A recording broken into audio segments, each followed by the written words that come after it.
Well, today's webinar brought to you by OraSure Technologies. OraSure Technologies is a global leader in oral fluid substance abuse testing products.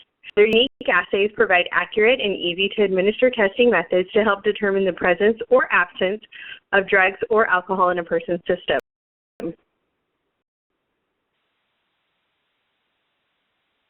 Based testing provides simplified collection process, faster results, cost savings with minimal risk of tampering, and dramatically reduced risk of adulteration. Intercept Oral Fluid Drug Test is an FDA-cleared laboratory-based oral fluid drug testing system that enables accurate testing for 9 drugs of abuse, including marijuana, cocaine, amphetamines, methamphetamines, barbiturates, benzodiazepines, methadone, and opiates. It was ranked as the #1 recognized brand name in oral fluid testing in a 2016 National Drug Testing Industry Survey. The fast and easy-to-administer collection process, Intercept is ideal for workplace, criminal justice, drug treatment centers, and clinical setting screening programs, among others. This presentation is entitled 2016 Trends in Drug Testing 18th Annual Industry Survey, and will be presented by Nina French and Andrew Current. Nina French is the managing partner for the Current Consulting Group. With over 24 years of experience in employee screening, Nina was Vice President of Employee Health Programs, Late First Advantage. She specializes in product and business development, occupational health and wellness operations, drug testing, marketing, and sales. She is an expert in all facets of drug testing and employee screening operations, including SAP and compliance monitoring. Consulting emphasis is on helping employee screening providers streamline operations, launch products, make revenue, and earn existing clients. Aaron is the Compliance Director for the Current Consulting Group. His responsibilities include researching state and federal laws, managing the company's online state law database website, and serving as the managing editor of the e-newsletter State Drug Testing Laws Monthly, as well as CCG's other publications. It will be our pleasure to hear from Nina French and Andrew Current. Afternoon, everybody. Thanks for joining today's webinar. Today we're going to cover the 18th Annual Industry Survey in Drug Testing. And CCG's conducted this prior to this, it was Bill Current and WFC and Associates, but this is the 18th year. And this is a non-scientific study based on respondents from the industry. It is not meant to be like those of you who are familiar with some of the statistics that come out from like the Drug Testing Index. It's not meant to be statistical in that way. But what it does is it helps us all focus on what we're hearing and what's being perceived of in the industry. And this has been sponsored by OraSure in excess of 12 years. We'd have to go back in files and find out how long exactly. And as the sponsors, OraSure is presenting it to you, and we will give you copies of these slides after the presentation as a courtesy from OraSure. So what we first wanted to just go over is really, if it is non-scientific, who and what are they saying? And so ask them to indicate what their main business type is. So you'll see that 53, almost 54% of the responses come from third-party administrators. What I think is important to note is from a consultative perspective at CCG, we find that in working with thousands of TPAs,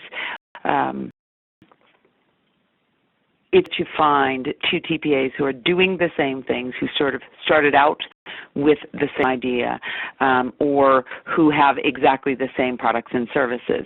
And so, even though we see the large number of respondents and the majority overwhelmingly as third-party administrators, many of them also indicated that they are collection sites or a collection site network, or they are collector, the difference being, that they are going on site generally and doing on-site collections, and that they provide many of the other services that people generally think of roll up into a third-party administrator. I think what's also important is in the middle of that slide, you'll see that 6.1% identify themselves as background check providers.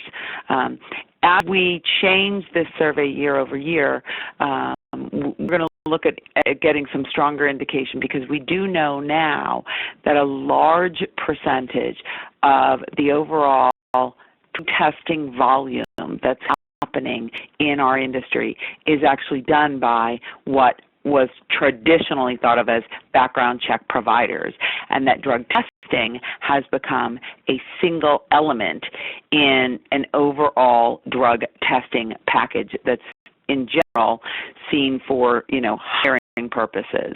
And so you'll see some of that thread, and that's the reason we pause on the first slide, right? You'll see some of that thread as we go through some of the slides and what we find out and what we hear from the respondents, because they're not traditionally doing, they didn't start out as traditionally third-party administrators or maybe an MRO office. They really are background screening providers, and drug testing is something that's critical to them, but it's not their primary service. So we start our survey each year with really what's the state of the industry. We don't ask anybody to share with us specific numbers. I don't know that we'd be very successful if we did, but we don't ask for them to share specific numbers with us. What we do ask is that they tell us what their opinion is on the state of the industry. And this year we found a response that was fairly different than what we saw last year. So 30% of the people responding stated that thought it was strong and healthy, vibrant, and moving in the right direction. Second biggest number is strong, stagnant, level the same. Strong but unsure of its future. All of those things sort of are good. The one that we like to be under that 5% is people saw weak, troubled, sluggish, and moving. When you think about the state of the industry in 2016 and you look at some of these future slides, it's going to be interesting to see how some of the other questions we ask play into this opinion of how the industry is doing. But it's a significant drop from last year. Last year, the number was 50%. And only 10.8% indicated it was stagnant or the same. This year, we're seeing that sort of moving in the right direction, forward movement, significantly less, right? It's almost 20% less. And we see the pickup from that is in that stagnant level the same. And that could be for a number of different reasons. It could be that some of the initiatives that we've seen around like oral fluid drug testing for the DOT has not occurred. It could be that we've seen hiring increase, but we saw the drop in the random rates for FMCSA. So we don't know why, but we saw a significant drop year over year in the response from that question. The next is the state of companies. So regarding drug testing sales, please the statement that best describes your company. Again, we don't get specifics, but I always think it's interesting to compare this number to the last number. So 50%, nearly 47.6 people said it was strong, healthy, vibrant, and moving in the right direction. So how that contrasts with the industry is interesting. Partly, I think sometimes it is, the value of the person who is responding to the success of their overall business, how they're doing, and sometimes I think, there's a vision when we're asking this question at the beginning of the year that is looking towards their plans for the entire year. So you see that most people think that it is strong and healthy and moving in the right direction. I will tell you again, we get a really interesting insight into our industry, and one of the insights is it is busier than ever before. Is busy for a lot of different reasons, many of which Andrew is going to cover in the next set of slides. But it's very busy. Medical marijuana, legalized marijuana in general, makes it very busy. Changes in OSHA make it very busy. Changes in rules and regulations and technology, all of those things are making it very busy. And so we're seeing that momentum in the industry, and I think that's very different than any of you who were in this industry in like 2009 when the economy had such issues. different than what we've seen in past recent years. When we to our respondents about drug testing sales, it sort of falls right in between those last two slides, but it was still a significant drop that mirrored we saw on that first slide. So the sales in general, new sales, in 2015 where it was 63.3% to this year 41%, so it's 22% of drop sales. Again, we don't know why. Our team of consultants goes through our responses, and we sort of do a think tank on what we believe the cause could be, or why the responses were as they were, and you know, the things that we realized is drug testing sales, again, going back to who's doing what. In terms of volume, drug testing sales are often part of a larger screening package. And so some of the largest providers are doing the highest volume. And large companies, when you're taking this information and you're looking at how does this have anything, you know, it's interesting, right? So at CCG, we really try to give you practical information that you can walk away from and use. OraSure helps us do that. We look at what the industry is and what's going to be useful. And when they help us fashion some of the questions as a sponsor, we try and get useful information. So one of the things that is useful about this slide and what it means to you as a business is looking at how you're selling drug testing. Is it part of an overall package, or do you track it differently? And how can you look forward based on the information you're going to find from this and maybe do some adaptations to your business model so that you can see the number in drug testing sales continue to go up versus sort of stagnate or go down, that 22%. Then information, we sort of start off slowly here, and we ask a lot of information about the strength of profitability. And there's sort of a reason we go to this method. Profitability tends to be a challenge across everything, right? Across any business there is. And drug testing specifically is really a U.S.-based product, although we're seeing expansion into international markets significantly in terms of volume. Everywhere outside of the U.S. is still not comparable to the volumes that we do in the United States. Profitability is a challenge. It's a challenge for a number of different reasons. So you see that it's strong, 30%, but that's, you know, as a percentage, that's very different than those numbers we saw, 10% to percentage points down or more than sales, and then, you know, and 10 or more percentage points down from the outlook. That stagnant level in the same is good. The but unsure of its future and level but not sure of its future really tend, and of course then the weak, obviously, and no response. But those sections are where TAs, collectors, background screening providers are very challenged. How do we sell the product? How do we sell more of it? How do we make it significant so that if we're providing other services, the services that we provide, we can add drug testing services onto it. How do we level set what we sell? How do we make it so that, you know, if the economy gets a hit again, everybody knows November and December are coming up, right?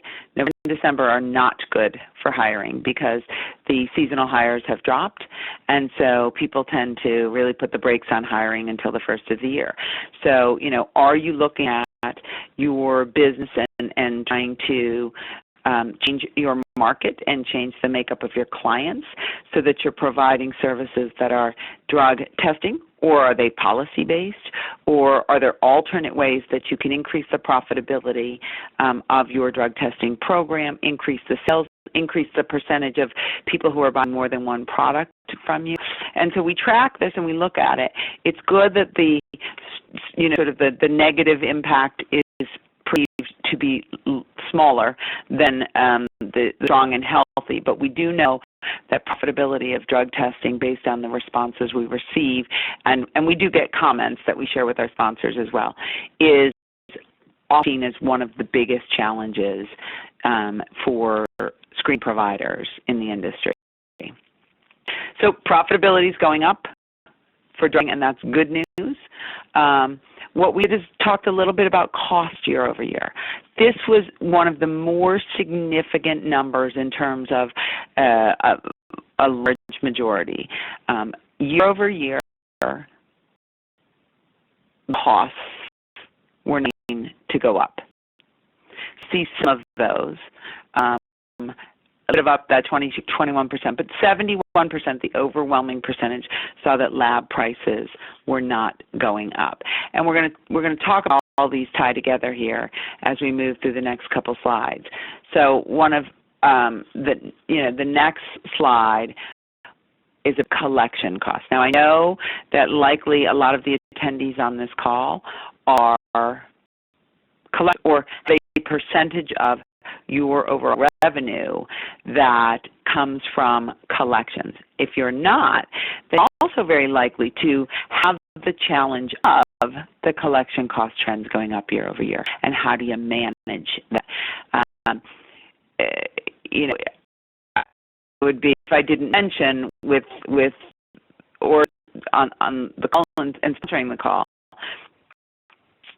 testing, because the collection cost is not always there. Worship sponsored a webinar, I believe, last month that specifically talked about how collectors prepare for and increase their revenue by using oral fluid.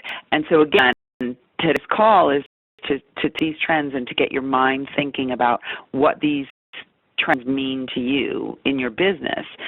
So with collection costs going up, if you are a TPA or a background screener, looking at how do I make my profitability increase, or at the bare minimum, right, become or stay the same and not drop. I see the collection cost, which in general is the highest cost in a bundled drug test. How do I do that? As a collector, we don't want to say, okay, well, get rid of the collector in every instance and, move to oral fluid across the board with no collector and self-collect it. That's not going to happen either. So there are ways that you as a TPA or you as a background screener can look at the costs, managing your network, using oral fluid drug testing self-collected, and then working with your collector base to see how best to use oral fluid in programs where collectors are still involved. And collectors who are local, in that training last month, we talked a whole lot about how you can use oral fluid to maintain your costs, or actually sometimes decrease your costs, increase your profitability, and still expand your business. So again, this is all meant to bring up thought for everyone and to help you advance in our industry in a positive way. And so that's what some of these numbers are hopefully driving you towards. This slide is about DOT drug tests. And again, you have to remember the makeup of the respondents and the makeup of the industry. And so some of the larger screening companies do not heavily test for DOT drug testing. So you'll see that that number of almost exclusively selling DOT tests is becoming a much smaller number. TAs and providers who specialize specifically in DOT testing are rare these days. And often, even if they are primarily focused on DOT drug testing, when a company comes to you and says, hey, we also have this group that's non-DOT, can you help us? I get to see somebody who really wants to say no to that. And so generally speaking, we see, that is a yes. And so you'll see that a lot of DOT, we do not see a significant hit. I'm going to check myself here and see if my next slide, we do, the drug testing trend. really thought that we would see a giant hit on this question. And again, going back to that change in the Federal Motor Carriers random rates, they by half. We heard from some of our lab clients that that was a 7-figure drop in volume of tests. We really did think, and we predicted, that this number would be very different, and that we'd see the fewer drug tests be, like that 71%. But year over year, we did not see that according to our respondents. They are, almost even on more versus less drug tests. So again, we're not 100% sure why. We can't necessarily predict why. It could be the mix of people specializing, and it also could be that we just, we didn't hear enough from the people who took a significant hit on DOT drug testing. But again, if your business is very highly linked to DOT drug testing, you really need to be paying attention to what is coming up from a regulatory standpoint. I know FRA's made a change to the maintenance of way workers and having contractors now drug test. You really want to stay really want to stay on top of those trends in the market, on top of what's coming in the next 12 to 18 months, so that you can change and gear your business and your business strategy towards what those impending changes would be. And we all know that the DOT doesn't do things with warning or necessarily, if anybody from the DOT is on the phone, don't yell at me, but necessarily quickly. And so you really want to stay on top of that. I know that when you're running a day-to-day business, sometimes those things go, they're sort of the of your thinking, but they're very important as you're looking towards the strength of your business for future years.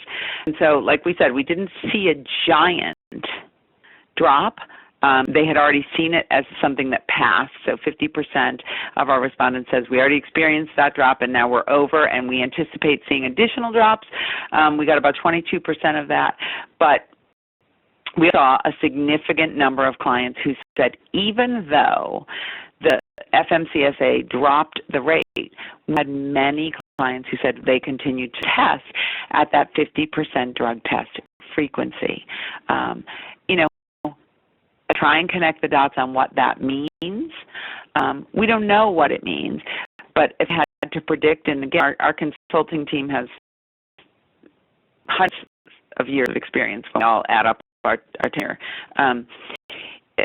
What could that mean? It could mean that companies have recognized that with the opiate addiction, the opioid addiction rate in the country, that people have recognized that with legal marijuana, there is challenge, and that those challenges cause costs to employers. And as an employer, they've opted to higher frequency testing rate, even for their drivers, because there's a lot of liability when they're out there with an 18-wheeler truck with all of your product, cost of the truck itself if you own it. Some aren't, but some do, and plus any workers' compensation or liability that you get if there's an accident. So we see that people have continued to test at a higher rate, and that may be why the impact wasn't quite as significant as we saw or we had predicted. Make sure I don't go over time here, so I'm going to rush through some of these. In-house versus outsourcing drug testing, another important trend for us. This is a significant shift from the 2015 survey. Last year, 45.9% of the participants said that they performed their services in-house. Fine, this isn't by volume, so we don't know if it's, people who are doing a larger volume, outsource or insource. And again, this is how we modify our survey year over year. But we do know that a lot of the larger TPAs have in-house platforms that they have kept, and so they don't outsource. But we also know that a lot of mid-size and smaller providers are outsourcing either to a provider who is doing all of the back-end support, performing the drug testing, and then reporting it, or they're providing a platform, and we'll see that in the next slide, providing a platform platform that they allow people to test through. And so when you look at this next slide, in-house versus outsourcing, these are done a bunch of different ways. And remember that we don't when people are responding, we don't necessarily in each of these because especially when we get to the brand survey, we don't tell people what their choices are. Now, in this one, we had some choices on it. So, Alere eScreen, same company, two different brand names, is an source provider. Sometimes you are just using Alere's Lab. Sometimes you're using that eScreen platform. We also see i3Screen as the outsource for 13.8%, and then there's CIS, which some people know as Red Arrow.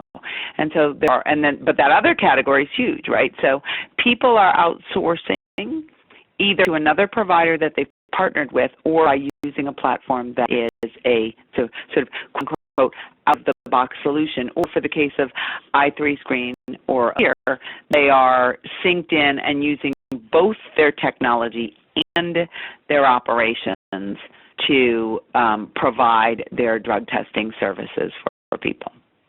So for Section 2, which are the trends in drug testing, I'm going to turn this over to Andrew. He's going to run the next two sections, and I'll pick back up at the end.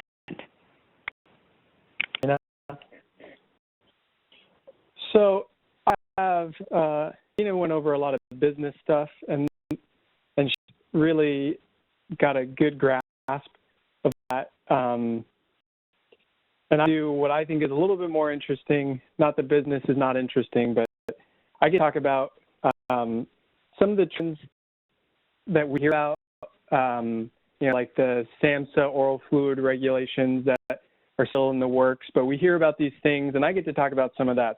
So I'm excited about this. We're going to talk about those that we're hearing in the news, oral fluid regulations, a little bit of synthetic drugs, and especially the one that's on a lot of people's mind, especially going into the election season, is marijuana legalization. So let's look at oral rapid results versus lab-based, so instant testing versus lab-based. So what is the trend regarding rapid result, instant, or POCT drug testing? And we see the largest answer is that it is growing. Interest in instant oral fluid testing is on the rise. A small percentage are saying that it's slowing down. And then the next largest answer is people saying most of our rapid result testing sales are urine rather than oral fluid. So it kind of, people kind of staying the course and doing what they've done traditionally, but a lot of people moving over to rapid result oral fluid testing, which is really interesting, and might be because we're hearing about these oral fluid regulations that are going to come out on SAMHSA. But what's interesting about those is that those are lab-based oral fluid regulations and standards. And so ones that we're realizing with a lot of these slides that I'm going to go over is the obligation or the responsibility we have in the industry to educate ourselves with the best information, then making sure that our clients or potential clients have the best information possible. And amongst lawyers, there's an expression that bad information leads to bad decisions. I'm not going to say that adopting, POCT versus base is good or bad. Everything depends on your situation, but we need to make sure we have the best information so that our clients have the best information. They're responding and adapting their programs to, changes and evolutions in the industry that are actually happening, like lab-based oral fluid regulations that are in the works. Oral fluid test sales, 2018, seeing greater interest in oral fluid for clients, about equal with we are not seeing much interest. So kind of, a quarter are interested, a quarter aren't interested, but the largest proportion, I was just waiting for the SAMHSA guidelines, and we see 43% anticipate increased interest once those guidelines come out. And then it might be a little difficult to see, but in the black there, we see no response, 9%. And that probably comes from people who, aren't selling oral fluid testing service at all, or are, background screening providers who aren't doing drug testing or something like that, Again, those guidelines, once those come out, those are going to be a huge impact on the industry, and sure that we understand those guidelines as an industry in our individual companies and in our operations to make sure we can correctly educate our clients on that is going to be very, very important when those guidelines come out. Get more oral fluid approach to sales. 49% proactively offer lab-based oral fluid testing. 20% do not actively promote it, but have it.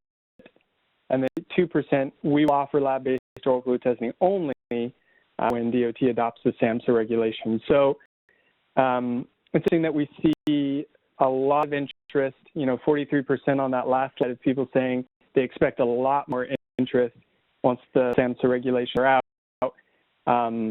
But then we said there's actually only a very small proportion of respondents who aren't doing any lab-based oral fluid testing at all.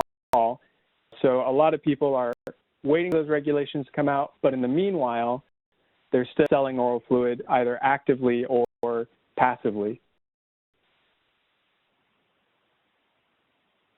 So if we on, now this is really interesting for me at least, because I work educating our clients, because like Jim pointed out, I'm in charge of our state law database, currentcompliance.org. Currentcompliance.org, that's one of those questions you get all the time, which is, can I do oral fluid testing? So we see almost half the industry, yes, oral fluid is legal in all states where we conduct business. Just around 25%, no, oral fluid is not legal in every state, be legal in some, but all. But then you see these last two columns, about 20%, I'm sure if it's legal, and just over 10%, I need more information. So we can lump those two together. There's 20% that know that they don't know, and there's another 10% that are suspicious that they may not know. That means about 30% of the industry is still confused about whether or not they conduct oral fluid testing in their market. And so and we see this theme recurring over and over from question to question that education, not just we need to educate our clients about products and services, but we need to educate ourselves, our lab people, our sales people, our management, every level of our industry needs a little better understanding of what the status of oral fluid is and what's on the horizon for those SAMHSA regulations so that we can pass that on with confidence to our clients. And to say,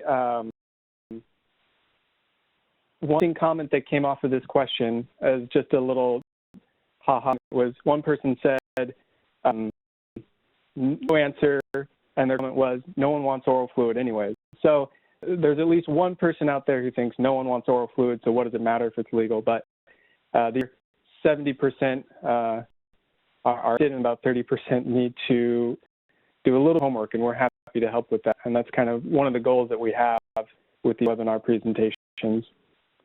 So if we compare lab-based rapid results, majority of our clients prefer lab-based, around just over 45%, and then we see just over 20%, majority of our clients prefer rapid result for lab-based. So that was along with that first trend we were looking at, where we're seeing increased interest in instant oral fluid testing, even though those SAMHSA guidelines coming out are not instant oral fluid testing guidelines, they're lab-based guidelines. But overwhelmingly, over half of people doing oral fluid testing prefer lab-based. Reasons, whether it's the increased confidence with those lab-based results or what have you. Which is probably going to be people who are not doing any sort of oral fluid testing, period. So we can move on to another interesting thing that we used to see all the time. It seemed like 4 years ago, 3 years ago, synthetic drugs was at the top of everybody's agenda, everybody's decision list. It seems like recently maybe the enthusiasm of the journalists and media to talk about be disrespectful, but like zombie, synthetic drug zombies going on rampages in Miami has kind of dipped a little bit. We see about 36%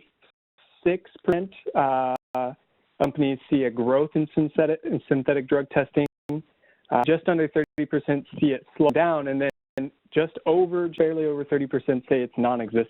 So we're still in this phase where synthetic drugs is not, the prescription drug epidemic that we're seeing affect lots of workplaces and lots of employers.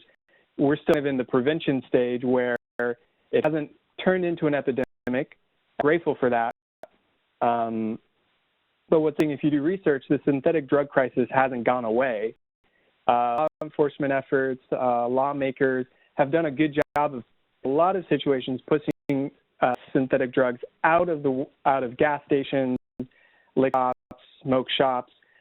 So that Rosie, 18-year-old, can't go pick it up with a 2-liter 7-Up and bath salts at a gas station anymore. But it's sold in the back alleys, so much in the open. And as certain areas were really heavily infiltrated by synthetic drugs, like South Florida, got a lot of coming out of the Miami area for synthetic drugs. Those kind of areas, synthetics have dissipated and aren't really the problem that they were a few years ago, but other areas in our country have seen a boom in synthetic drug abuse. For example, New York City in 2015, I'm following this from news articles, almost 5-fold increase in calls to poison control centers for synthetics. So I'm not seeing it in the news as often, and so some people might say there's no big deal here, but this actually could still become a problem. And then what's the takeaway for us? Educating ourselves and our companies to make sure that we educate our clients. And we know when our clients come to us and say, what's the deal with synthetic drugs? That's not a thing anymore. I don't hear about it on the news anymore. We know what to tell them, educate them so that, it doesn't come around and surprise us in 5 or 10 years from now. Move on. This is the, elephant in the middle of the room. Legalized marijuana and the impact that is having on the drug testing industry. So we see 35% legal marijuana will have little or no negative impact on drug testing. That seems, it's not a majority. It's less than 50% of the industry, but the largest portion of the industry feels confident that things will go on without being negatively impacted. We see legal marijuana is already having a negative impact. They're 15%. And there has been no impact yet, but I believe there soon will be. That's about 25%. We have, around 10%. And then if we look at those other, a lot of people left comments under other, predicting actually thing that we didn't account for in these answer choices, which is that predict that legalized marijuana will actually have a positive increase on drug testing industry. And some of those other comments, that 15% of other, actually they've already seen an increase in THC testing requests from employers. So not making any sort of opportunistic, heartless businessman type comment, but just to say, people are seeing this as a growth in our industry.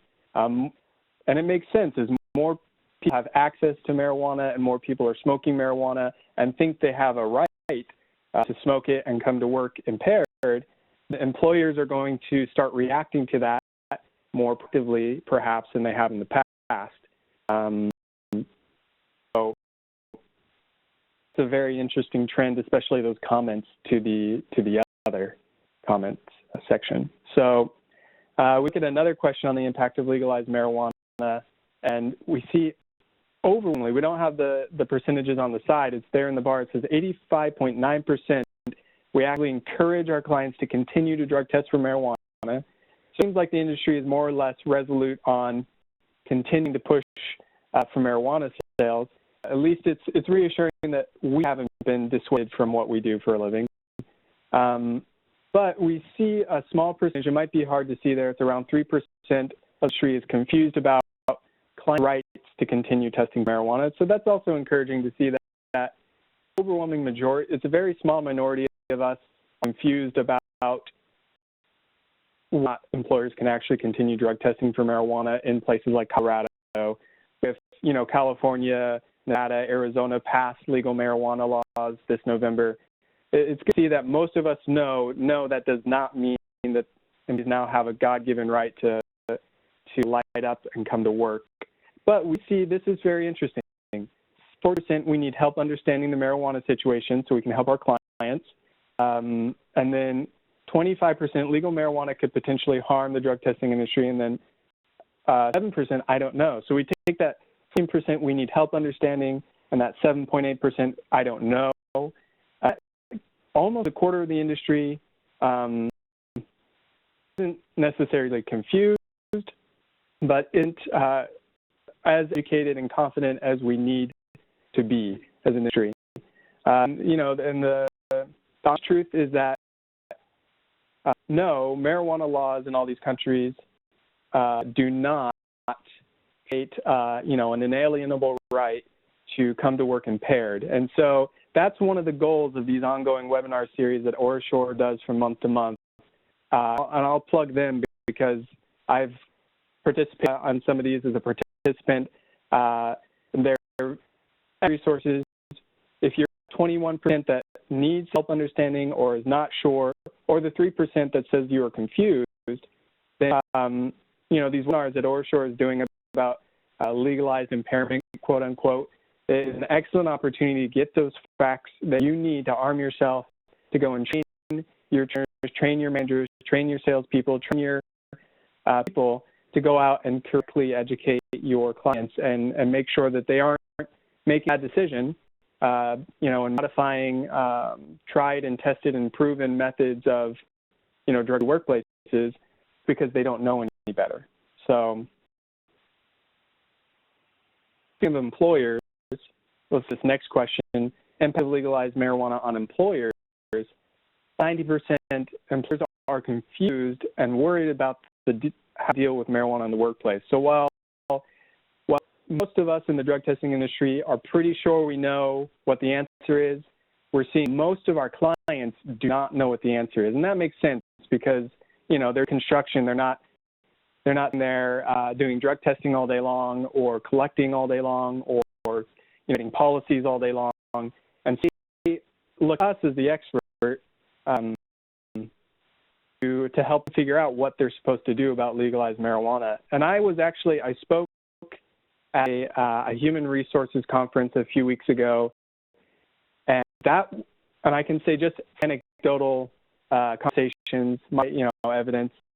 A lot of people were saying the same thing to me, where they were saying in our workplaces, middle management, HR, but the higher ups, they are confused and they just want to get rid of it, and they don't get in any entanglements. They don't want to be the next viral story on BuzzFeed or Facebook about, I can't believe that employer would do that, and so they get rid of it and just be done with it and, live and let live. And so the responsibility is on us, since we are not as confused as most of our clients are, obviously, to educate them, to provide good information to them, and show them how continuing to drug test for marijuana actually will help their programs and will, achieve the goals that they have for a safe, productive, and an effective workplace. Much smaller results, employers will still eliminate marijuana.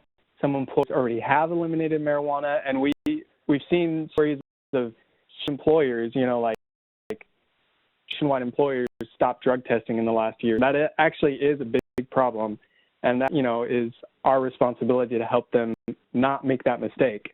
And we see some employers believe it is illegal to test for marijuana, and again, education, it is not illegal to drug test employees for marijuana. There are some states, medical marijuana laws that make it more difficult, that make it to be much more careful when you go in and test an employee for marijuana, but there is nowhere in this country where marijuana users have been elevated to an untouchable status.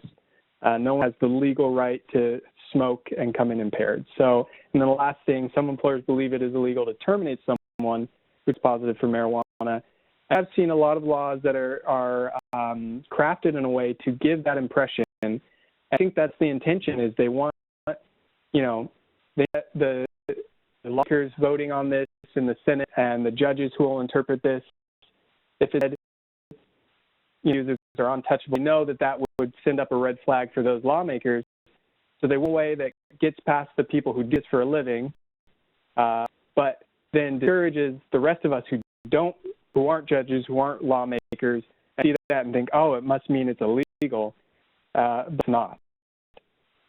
There are some roadblocks and some bestesses now that you need to follow that you didn't need to follow 5 or 10 years ago. So again, education is the key.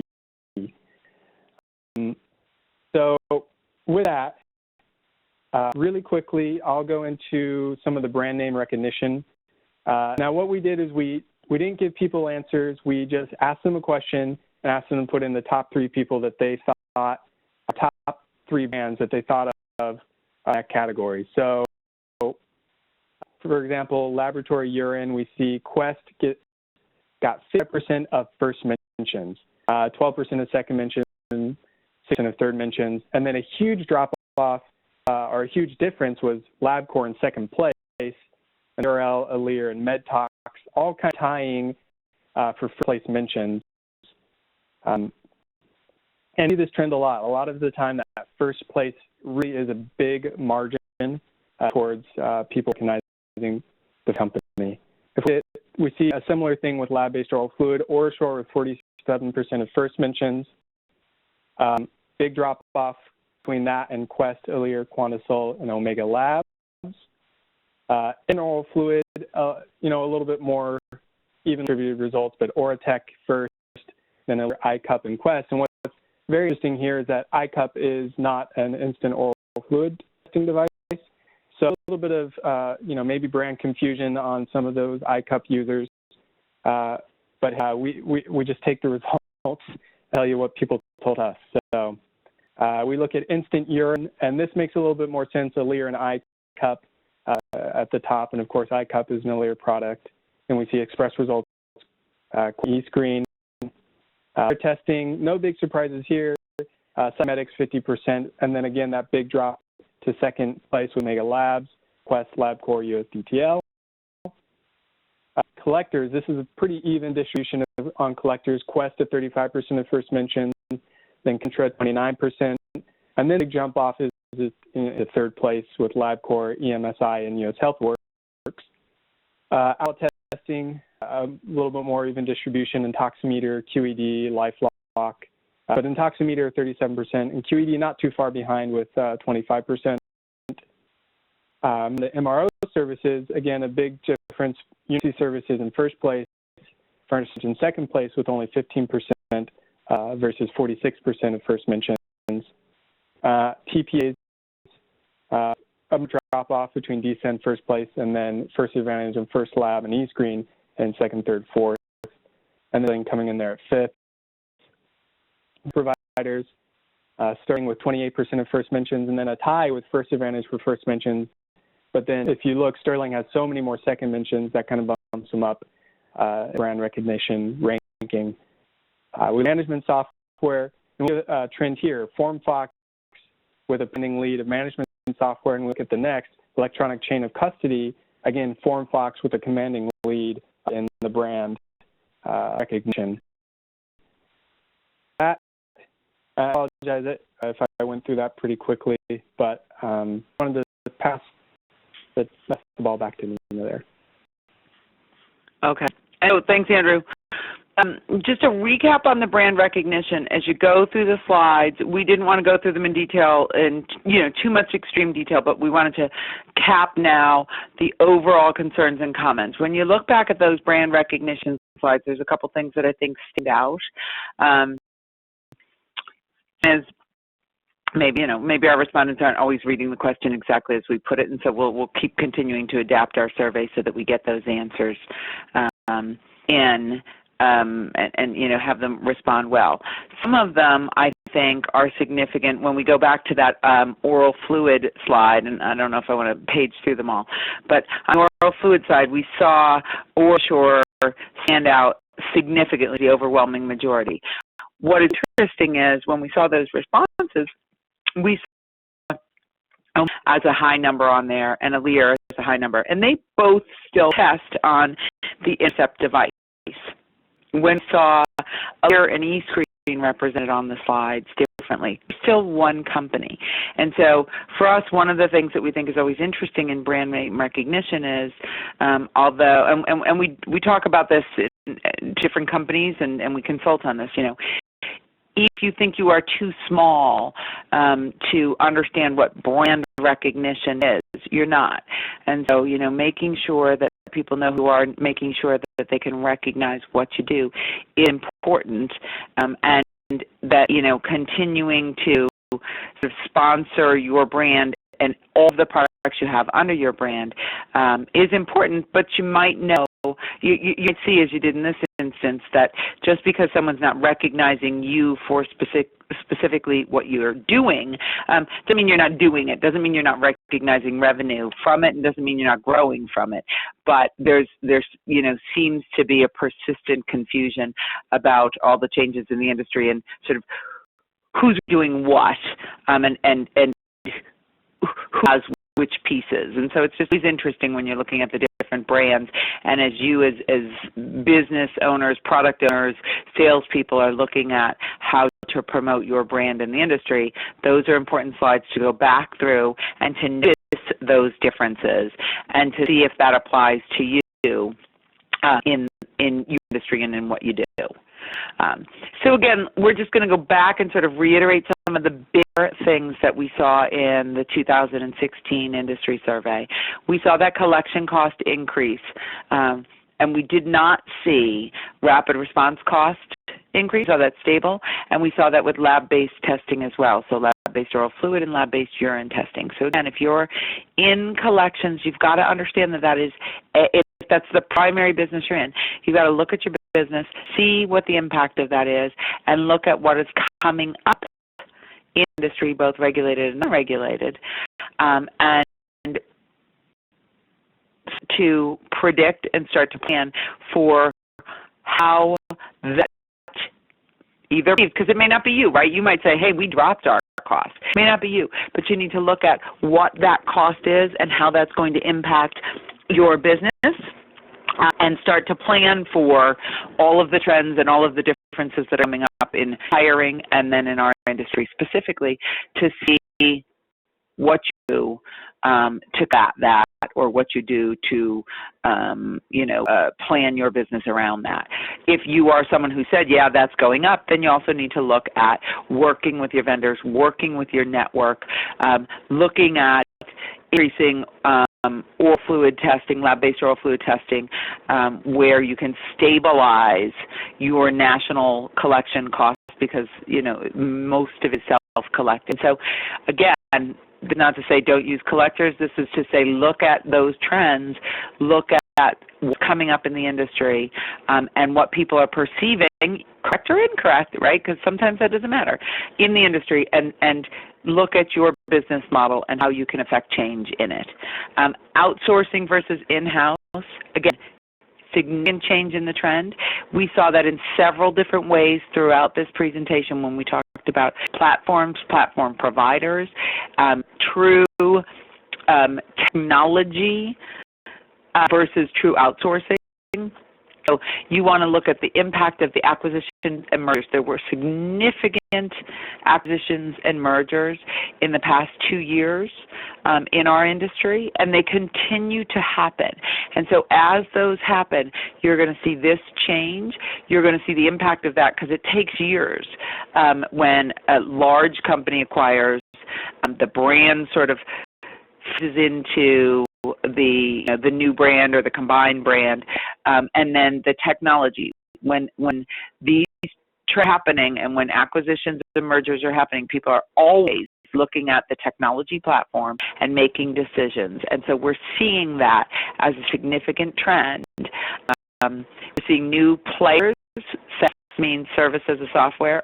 And so, we're seeing more players in this industry, cloud-based technology that is easier to customize, that's easier to integrate with, and so that's significant. And people are going to it for different reasons, but it's important to look at that trend and see what you think that's going to do for you in your business. That drop in new sales, it's a mature industry now. We've been around for a long time. We're seeing a lot of interest in international, and so again, if you're seeing a drop in sales, willing to do.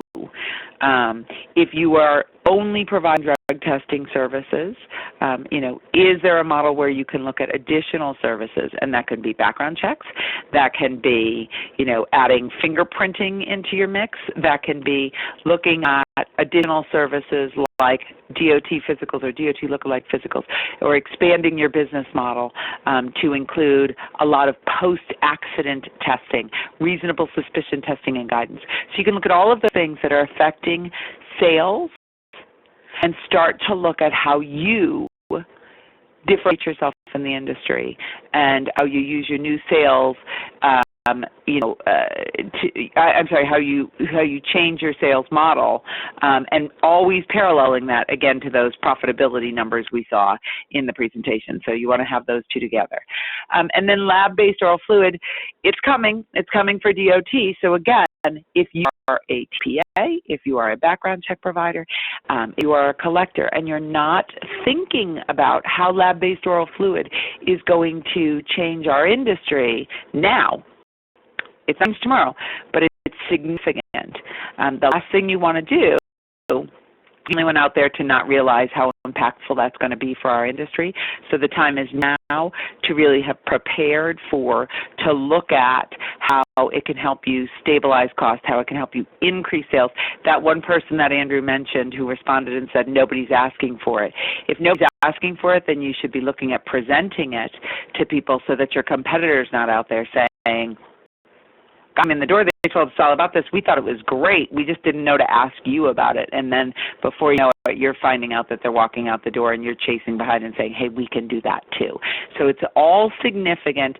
It's all helping you predict what's happening. And then we at CCG, we're looking forward for this year for the first time to presenting this information again at the 2017 DAISHA conference with added information that you'll receive if you're signed up for our mailing list, where we're not going to send out a big survey, but we're going to send out individualized questions and add to this. So we'll see a mid-year presentation to see if any of these changes and trends and information presented here have changed significantly when we present that again at DAISHA I think it's April or May of this year. So again, other trends, we didn't go through them necessarily specifically, but you got to really stay on top of these trends. You want to look at the post-accident positives. All right, now we took a lot of this information. The next section is not from us, it's from the Drug Testing Index from Quest. You should read it and you should understand how, again, these trends are important too. But some of the really important numbers that are in the upcoming slides are that post-accident positives are rise. The parallel to the opioid addiction, there is a parallel to legalized marijuana, and you need to understand what that is and be able to educate yourself and your clients on it. In general workplace, we've seen the positives increase from 5.3% to 6.9% since 2011. And that's a huge number when you look at that in terms of actual positive drug tests. And we see a similar trend, smaller percentage, but similar trend as you're comparing the 2 percentage points to one another in safety-sensitive workplaces continuing. And so we provided those slides that were taken from the Quest drug testing index that was presented at this year's SAPA conference, and provided those for you in today's presentation. So look at those because they represent a significant number of tests. Last slide was 7 million tests. When they're looking at the positivity rate by reason for tests, you should be looking at those and thinking about, how you educate your clients. If you're not paying attention to employment testing and you're in this industry, you should be, because you see how important those positivity rates are, and you really want to be working with your client base to explain that to them, to help them understand what the downstream costs of those are, and to help them understand how they should continue to or adopt or continue to do post-employment testing, and how that's going to save them money overall in their workforce. So go through those slides. The details are there, and then the drug testing index, we it for you in the slide deck, and you can get that off of Quest's website. If you want more information, there's information through clicking the link, and you will receive from us a copy of the presentation. And so I'll turn that over to Jessica. We have had questions today. We've answered them online during the course of the presentation because we knew we were going to run a little bit close to time with all this data, and you'll get a copy of those as well with the information when it's provided. Jessica? Thank you, Tina and Andrew. And on behalf of OraSure Technologies, we hope that you have found today's presentation informative and helpful. This presentation was recorded, and you will receive instructions informing you how to access that recording. Thank you for your attendance today. This concludes today's webinar.